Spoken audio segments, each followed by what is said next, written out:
All right, this module will briefly discuss progressive neurodegenerative disorders.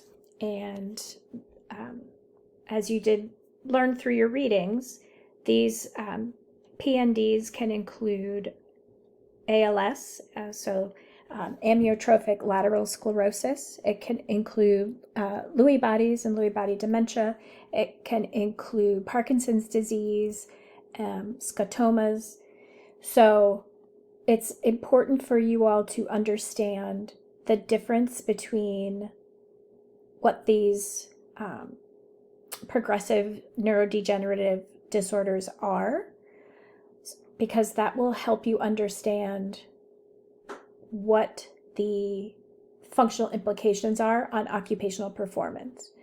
So somebody who has multiple sclerosis, that impacts client factors and performance skills in a different way based on the progression of the disease and where the disease impacts the structures.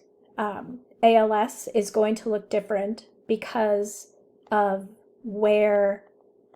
how it affects the body. And for somebody with MS, vision and cognition might be impacted, whereas in ALS, those structures are conserved. So that's going to look different in terms of the ability to engage in occupation. So for somebody with MS, let's say, if cognition's impaired, their ability to engage in the therapeutic process might look different than somebody with ALS, where it's primarily a physical presentation. MS certainly has physical presentation as well. And then thinking about the client who has Parkinson's disease, again, this is a disorder that affects a different part of the brain, and there is different functional presentations that somebody with Parkinson's disease has, and will then impact their ability to engage in occupational performance. So, as I said, each of these PNDs, or progressive neurodegenerative disorders, is progressive and can affect motor and non-motor client factors, performance skills, and performance patterns in very different ways. Reduced functional status has a significant impact on the quality of life of the person and the family who cares for them.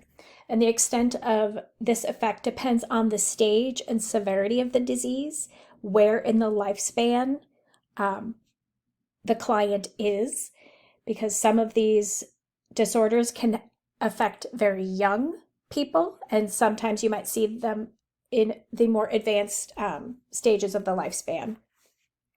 And in each case, a person may have any combination of deficits that impact their ability to engage in occupational performance.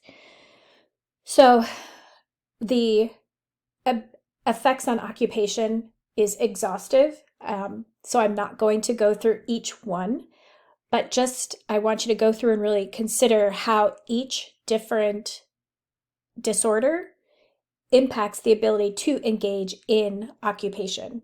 So how impaired coordination, postural control, muscle tone, endurance, sensation, hand function, cognition, vision impacts all of these ability to engage in ADLs, IADLs, health management, sleep and rest, play, leisure, social participation, work, education, because they will look very, very different. And then our treatments are going to look very, very different. So we need to know the difference between these. So don't hesitate to reach out if you have questions. And I look forward to seeing you all soon.